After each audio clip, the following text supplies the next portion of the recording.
5월은 세상에서도 교회에서도 가정의 달이라고 많이들 얘기합니다. 특히 이 계절에 이 달은 특별히 부모를 생각하고 또 자녀를 생각하고 또 부부를 생각하고 가족들을 생각합니다. 그런데 가정의 달에 우리가 가장 먼저 물어봐야 할, 우리 스스로 또 대답해야 될 질문과 답이 있습니다. 우리 가정은 어디에서부터 시작되는가?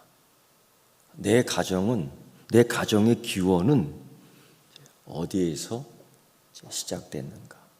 내 가정의 기초는 어디에 발판을 두고 있는가?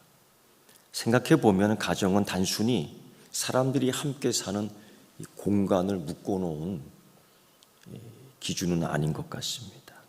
가정은 경제 공동체를 같이 누리는 그런 집단만은 아닌 것 같습니다. 또 가정은 혈연으로 묶어놓은 조직만은 아닌 것 같습니다. 왜냐하면 지금 이 시대를 보면 그 혈연 관계가 끊어지는 경우도 참 많기 때문이죠. 그런 거 볼 때 성경은 가정을 뭐라고 정의하고 있는가? 성경은 이 가정을 뭐라고 얘기하는가? 가정은 이렇게 얘기합니다. 하나님께서 친히 만드신 공동체이다. 그래서 세상에 언급하지 않은 그 요소가 그 가정 안에 있습니다. 그게 뭐냐면 거룩이에요. 거룩. 그 거룩이 유지되지 않으면 그 가정은 깨집니다. 찢어집니다. 해체가 되는 경우가 꽤 많이 있죠. 하나님께서 남자와 여자를 묶어 만들어 주시면서 그들에게 복 주시면서 이렇게 얘기했어요. 생육하고 번성하라. 이게 가정을 이루어가는 데 있어서 요지이기도 합니다.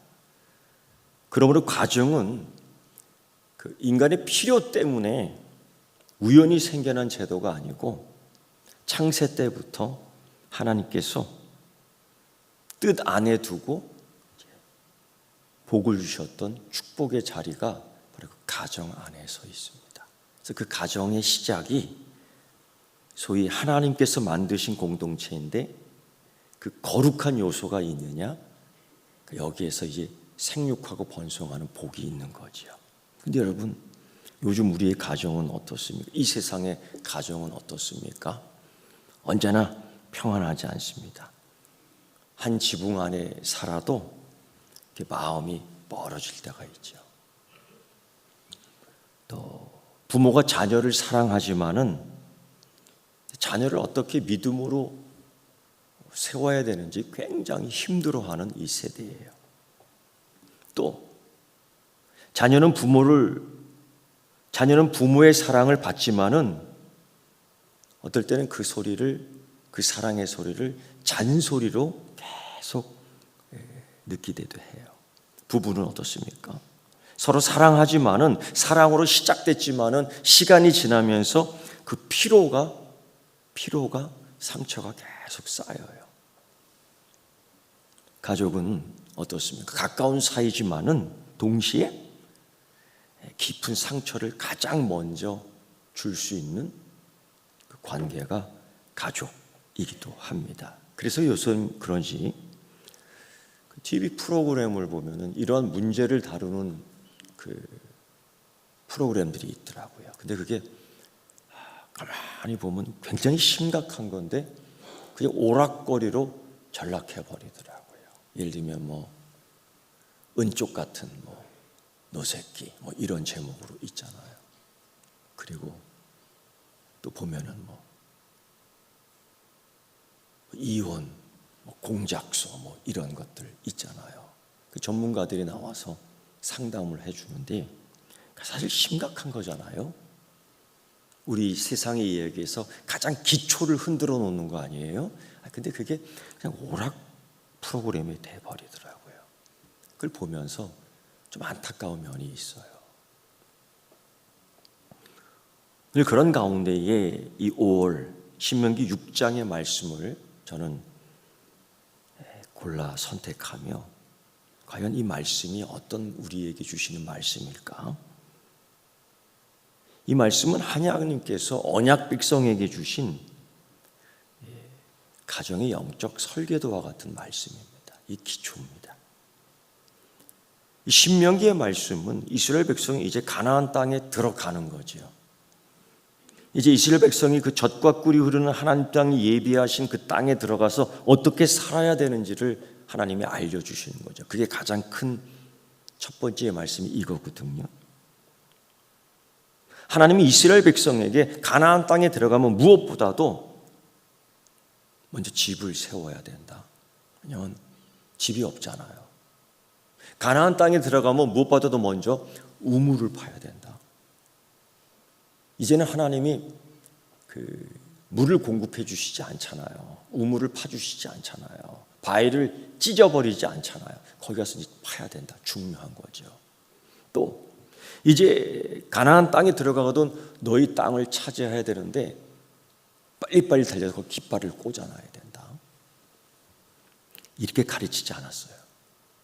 사실 우리가 살면서 집을 장만하고 돈을 벌고 우리의 영역을 크게 하는 것, 이게 굉장히 중요한 하나의 이슈요, 또 주제이기도 하지 않습니까? 근데 이 가나안 땅에 이제 들어가는 이 백성들에게 하나님은 그거를 먼저 준비하고 얻어야 된다, 목적을 이루어야 된다라고 가르치지 않아요. 어떻게 가르치냐면요, 이렇게 가르칩니다. 이스라엘아 들어라. 이스라엘아 들어라. 너희가 이제 그 젖과 꿀이 흐르는 땅에 들어가 정착하면서 가정의 시작이 될 테인데 가장 먼저 해야 될 것은 뭐냐? 들어라. 가정의 시작, 가정의 장소, 가정의 내용 가운데 있어야 될 것은 하나님 말씀을 들으라는 거예요. 좋은 환경을, 말씀의 이 가정은 좋은 환경에서 시작되는 것이 아니라 하나님 말씀을 듣는 데서 시작이 되는 거죠. 여러분, 에덴 동산을 보세요. 에덴 동산은 하나님의 말씀을 듣는 가정의 시작입니다. 에덴 동산은 하나님의 말씀을 듣는 가정의 장소입니다. 에덴 동산은 하나님의 말씀을 듣는 가정의 내용이 되는 곳이기도 합니다. 그런데 하나님 말씀을 듣지 않았잖아요. 그러니까 분리가 되는 거예요. 그러니까 찢어질 수밖에 없는 거예요. 신명기 6장 이 말씀을 보면 이스라엘아 들어라 라고 시작하고 있어요. 우리가 알다시피 많이 들어봤을 겁니다. 유대인들은 이 말씀을 쉐마라고 합니다. 들어라. 굉장히 중요하게 여기죠. 왜? 들어라. 신약성경 로마서 10장 17절의 말씀을 보면 듣는 거의 중요성, 믿음이 여기서 시작되는 거기 때문에 구약 신명기 6장에서도 들어라 라고 말씀해요. 거기서 믿음이 시작되는 거예요. 로마서 10장 17절에서도 믿음은 들음에서 난다라고 이야기합니다. 신앙은 내 생각을 하나님 앞에서 관철시키는 것이 아니라 하나님 말씀을 내 귀에 담아 마음으로 실천하는 거예요. 이게 신앙이요, 이게 믿음입니다. 그러면 하나님께서 들려주시는 그 내용은 무엇일까요? 오늘 말씀을 읽어보면 이렇게 얘기해요. 우리 하나님 여호와는 오직 유일한 여호와이시다. 하나밖에 없는 여호와라는 거예요. 숫자의 문제가 아니죠. 그런데요, 이 고백은 우리 인생의 중심은 오직 하나님이라는 겁니다. 왜 이렇게 말씀한 것 같아요? 오직 하나이신 그 하나님을 잊지 말고 기억해야 된다. 이 말씀을 해줘요. 내 인생의 중심은 오직 유일하신 하나님이다. 이 말씀을 하는 거예요. 이게 중요해요. 이게 시작이야. 왜? 이제 이스라엘 백성들은 이 가나안 땅에 들어가는데 그 땅에는요 많은 신들이 있습니다. 우리가 안다시피 풍요의 신, 부자 되는 신,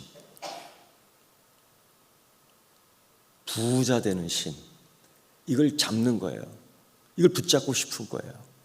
거기에 가면 그런 신들이 많이 있습니다. 또 다산의 신. 그때는 뭐 영양이나 또 환경이나 위생이나 적당치 않았던 시대이기 때문에 아이를 낳는 게 그렇게 쉽지 않았죠.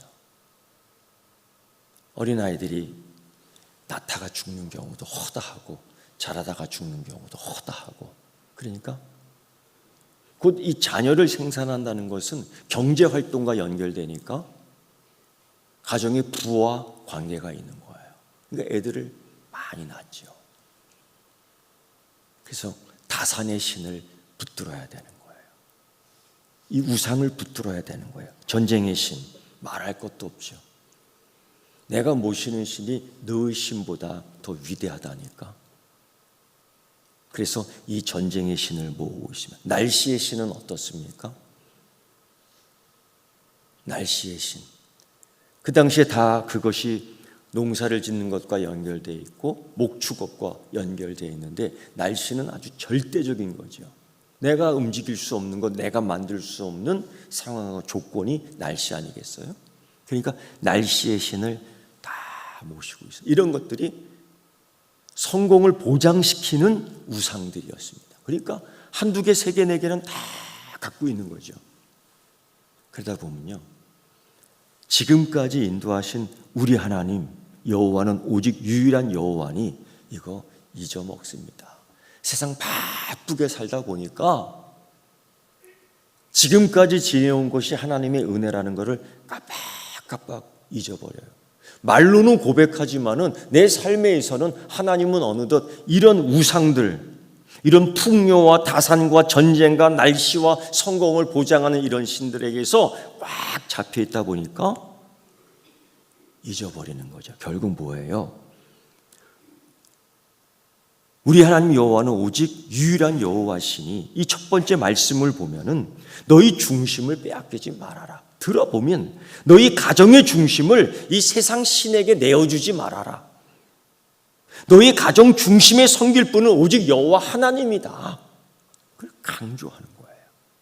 요즘 이 시대에 물론 가나안의 우상은 없다고, 찾아볼 수 없다고 얘기할 수 있겠지만은 그 내면을 돌아가 보면 이름만 바꿨을 뿐입니다. 그 모습은 옛날이나 그때나 틀리지 않아요. 이름만 바꿨어요. 오늘의 우상은 뭡니까? 성공 아닙니까? 오늘의 우상은 뭡니까? 자녀의 성적 아닙니까? 오늘의 우상은 뭡니까? 돈 아닙니까? 귀한 것이지요. 근데 이게 우상이 돼버려요. 오늘의 우상은 뭡니까? 안정된 직장 아닙니까? 오늘의 우상은 뭡니까? 남들보다 뒤처지면 안 되는 거 아닙니까? 오늘의 우상은 뭡니까? 비교하며 체면을 차리는 거죠. 우리는 이런 우상 속에, 이 현대화된 우상 속에, 현대화된 인식 속에서 하나님 믿는다고 살지만은 실제로 그렇기 때문에 가정의 중심에 다른 걸 갖다 놓을 수 있어요. 우리가 하는 말 가운데 돌이켜보면 자녀들에게 이런 얘기 많이 했죠. 공부해라. 공부해서 남 주냐. 성공해야 된다. 너 뒷집에 김집사 아들은 1등 했다더라. 비교하며 뒤처지면 안 된다. 체면이 있지 좋은 대학 가야 되지 않겠냐? 결국은 돈 잘 벌어야 돼. 이런 얘기로 가득 차요. 물론 공부 중요하지요. 성실함 중요합니다. 책임 있는 삶도 중요합니다. 그런데 자녀에게 계속 그것만 밥상머리에서 주지시키는 거예요. 그러니까 이 아이는 여기에 쇠뇌됩니다. 우리 집에서 가장 중요한 것은 하나님이 아니라 성공이에요. 인식하는 거죠. 우리 집에서 우리 엄마가, 아빠가 가장 두려워하는 것은 하나님을 두려워하는 것이 아니라 세상에서 내가 뒤처지는 것을 두려워해요. 아이들이 그런 생각을 해요. 오늘 신명기 6장 이 본문의 말씀을 읽으면서 스스로 한번 질문해 봅니다. 그리고 답변해 보죠. 내 가정 중심에 정말 하나님이 있을까요? 그리고 하나님이 이어서 말씀합니다. 너 하나님 여호와를 사랑하라. 너의 하나님 여호와를 사랑하라. 이 가정에서. 여기서 중요한 것은 하나님이 가정을 세우고 사랑하며 생육하고 번성하라고 했는데, 오늘 말씀 보면은 이 가정을 들으라. 이 가정 안에서 너는 자녀를 사랑하고 내 부모를 사랑하고 내 끼리 서로 사랑하라. 이런 말씀 하기 전에 네 하나님 여호와를 사랑하라. 이걸 제 1순위로 삼고 있어요. 자녀 교육보다도 먼저 하나님을 사랑하라는 거예요. 이게 있을 수 있을까? 성경은 오늘 읽은 말씀 보면은 이렇게 얘기하고 있는 거예요. 자녀의 가르침이 중요하여 이 말씀을 읽는데, 너의 하나님이 먼저 사랑하는 것을 가르치라는 거죠. 왜 그럴까요? 왜? 여러분, 부모가 하나님을 사랑하지 않으면서 자녀에게 하나님 사랑하라고 가르칠 수 없기 때문이에요. 누가 믿습니까? 어느 자녀가 그걸 듣겠습니까? 엄마가 하나님을 사랑하지 않는데 나보고 예배드리라고, 아빠가 하나님을 사랑하지 않는데 나보고 예배하라고, 누가 그거를 따르겠습니까? 부모가 말씀을 기뻐하지 않으면서도 자녀에게 어떻게 하나님 말씀을 읽으라고 하겠습니까? 내 자녀 아무개야 하나님 말씀을 들으라. 어떻게 하나님 말씀을 듣지 않는 부모가 어찌 그것을 얘기하며 아이들이 듣겠습니까? 부모가요, 예배를 소홀하게 여기면 자녀에게 예배를 소중히 여기라고 할 수 없습니다. 매일 예배 늦게 나오는 엄마 아빠가 있어요. 근데 공교롭게도 애들을 꼭 데리고 나와요. 근데 문제는 애들을 데리고 나오는데 아빠 엄마가 매일 예배 시간에 늦어요. 제가 한번 그렇게 물어봤죠. 너는 비행기 타러 갈 때도 그렇게 늦게 타냐? 비행기 타러 갈 때도 그렇게 늦게 도착해요? 비행기 타보신 분 한번 손 들어보세요. 솔직하게 얘기해 볼까요? 비행기 타보신 분. 들자니 그렇고, 이거 목사님이 또 연이어 질문할 텐데. 늦게 갑니까? 늦게 안 가죠. 그래서 저는 걱정이 됐어요. 예배 드리러 나오는데 이렇게 한번 생각해 볼까요? 자녀들이 하나님 앞에 매일매일 늦게 서는 걸 바라요? 아니면 자녀들이 하나님 앞에서 매일매일 일찍 바르게 서는 걸 원해요? 단답형이죠. 그러나 한번 생각해 봐야 돼요. 여러분, 자녀의 손을 잡고 예배 자리로 나오는 거 귀해. 그러나 더 잘해야 돼요. 일찍 예배 자리에 나와야 되는 거예요. 늦게 나오잖아요. 그 아이가 배웁니다. 예배는 늦게 해도 돼. 예배는 늦게 드려도 돼. 하나님 앞에 늦게 나가도 돼.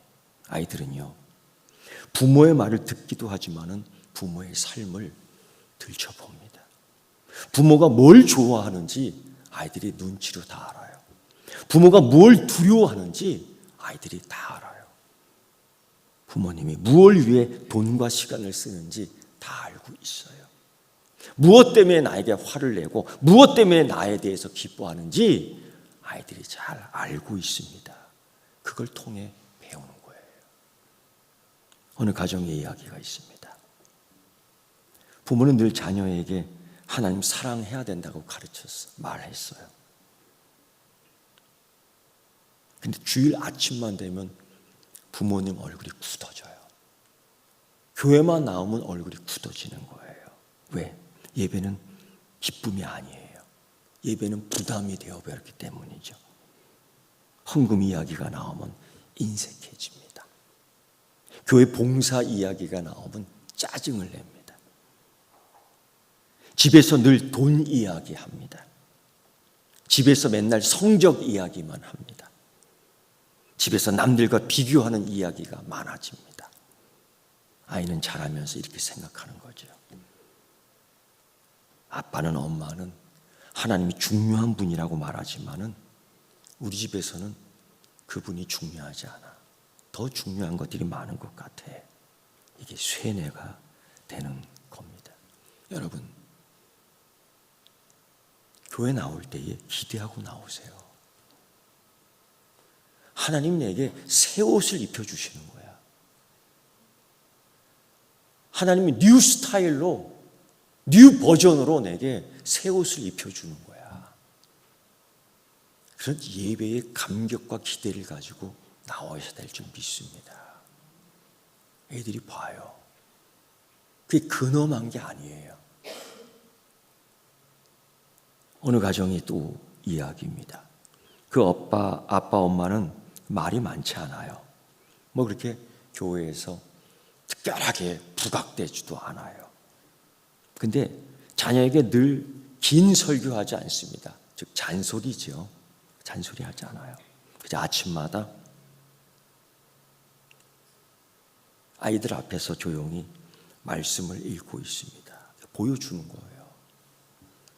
어려운 일 생기면은요, 어떡하지? 그러잖아요. 먼저 하나님 앞에 기도합니다.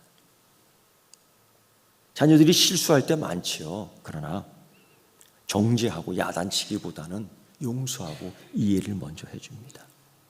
주일 예배를 가족 중심의 시간으로 여기고 모입니다. 식탁에서 감사의 기도를 드립니다. 뭐 다른 집과 비교해 볼 때에 그 집의 식탁이 이렇게 화려하진 않아요. 김치볶음, 뭐 김치찌개, 뭐 김치전, 그게 다야. 거기다가 좀 특별한 날이면은 고등어 구이 하나 이렇게 나와요. 그런데 감사 기도를 하는 거예요. 그 자녀는 그 부모의 완벽한 모습을 본 것이 아닙니다. 그 자녀는 하나님 사랑하려고 애쓰는 부모를 본 거예요. 하나님이 사랑하려고 애쓰는 부모를 거기서 본 거예요. 그 삶이 자녀의 마음에 들어가는 거죠. 그래서 신명기 오늘 6장을 읽으면서 이 가정의 믿음 시작은 부모의 하나님 사랑에서 시작되는 거죠. 그게 순서예요. 그걸 삶으로 보여주는 겁니다. 하나님을 사랑하라는 말씀은 감정만을 이야기하는 것이 아니에요. 이건 퍼포먼스가 아닙니다. 마음을 다하고 뜻을 다하고 힘을 다해서 사랑하라고 하는데 마음은 내면 중심에서 나오는 겁니다. 하나님 중심 보시잖아요. 뜻은요, 생각과 의지입니다. 결단하는 겁니다. 믿음의 삶은 자연스럽게 흘러가는 게 아니에요. 결단해야 되는 거예요. 생각을 정해야 되는 겁니다. 힘은 뭡니까? 삶의 능력과 자원이에요. 다시 말하면 하나님 사랑은 예배당 안에서 고백만 하는 것이 아니라 우리 삶 속에서 우리의 생각과 시간과 선택과 물질의 관계 전체를 하나님께 드리는, 이거를 자녀들이 보는 거죠. 그래서 여러분, 하나님 앞에서도 보여드리는 거예요. 사람 앞에서도 보여드리는 겁니다. 고로 가정에서 하나님의 사람은 이렇게 드러나죠. 결정할 때 드러납니다. 하나님 뜻을 묻는 거예요. 가정에서 자녀를 키울 때 하나님 시선으로 보는 겁니다. 내 자식, 우리 자식, 남 자식, 너 자식 다 똑같아요. 부부가 갈등할 때에 서로 자존심을 내세우는 것이 아니라 하나님 말씀을 앞세우는 겁니다. 돈을 사랑할 때 돈 사랑할 만합니다. 난 여러분에게 그렇게 얘기하고 싶어요. 돈을 멀리하라? 아니요. 돈을 사용하고 돈을 사랑할 수 있지만은 그보다 먼저 하나님 나라의 가치를 기억해야 된다는 겁니다. 일상의 대화 속에서 하나님을 부끄러워하지 않는 겁니다. 그 대화의 내용을 보면은 거의 그 가정에서 거룩이 생겨날 수 없어요. 여러분, 가정의 중심에 하나님이 있을 때, 아니 내 중심에 하나님이 있을 때에 그 가정은 세상의 기준에 흔들리지 않습니다. 세상은 날마다 새롭게 그 기준을 계속 바꿔나가요. 여기에 뒤처지면 나는 뒤처지는 게 아닐까? 나도 업그레이드 시켜지는 건 아닐까? 여러분, 넉넉할 때 교만하지 말아야 돼요. 부족할 때 무너지지 말아야 돼요. 자녀가 잘 될 때 하나님께 감사해야 돼요. 자녀가 어려움을 겪을 때에 하나님께 맡기십시오. 좌절하지 말고요. 부부가 평안할 때 하나님 찬양하고요. 갈등이 있을 때에 십자가 앞에 다시 서십시오. 그래야지 회복이 되는 거예요. 여러분, 가정의 진짜 복은 모든 문제가 사라지는 게 아닙니다. 가정의 진짜 복은 문제 속에서도 하나님을 중심으로 모시는 거예요. 오늘 이 신명 6장 4절 말씀 보면 들으라고 해요. 그리고 오직 여호와 하나님을 먼저 사랑하라고 해요. 그 이유가 다 있는 거죠. 그래서 오늘 이렇게 들었던 말씀이지만 다시 한번 재확인하는 시간이 되었으면 좋겠어요. 지금이라도 늦지 않지요. 재확인하며 하나님 앞에 보여지고 사람들 앞에 보여지는 가정이 되기를 축원합니다. 기도하겠습니다. 주 여호와 하나님, 가정은 하나님께서 시작된 장소입니다. 특별히 이 가정의 달 주님 이 말씀을 묵상하고 생각하며 하나님이 지어주신 이 가정이 축복의 장소요, 말씀의 내용이 솟아나는 샘솟는 가정 되게 하시사 우리 가정 속의 모든 이 구성원들이 하나님을 사랑하는데 한 마음 되게 하여 주시고 생육하고 번성하는 역사가 손에 잡히게 하여 주시옵소서. 예수님의 이름으로 기도드리옵나이다. 아멘.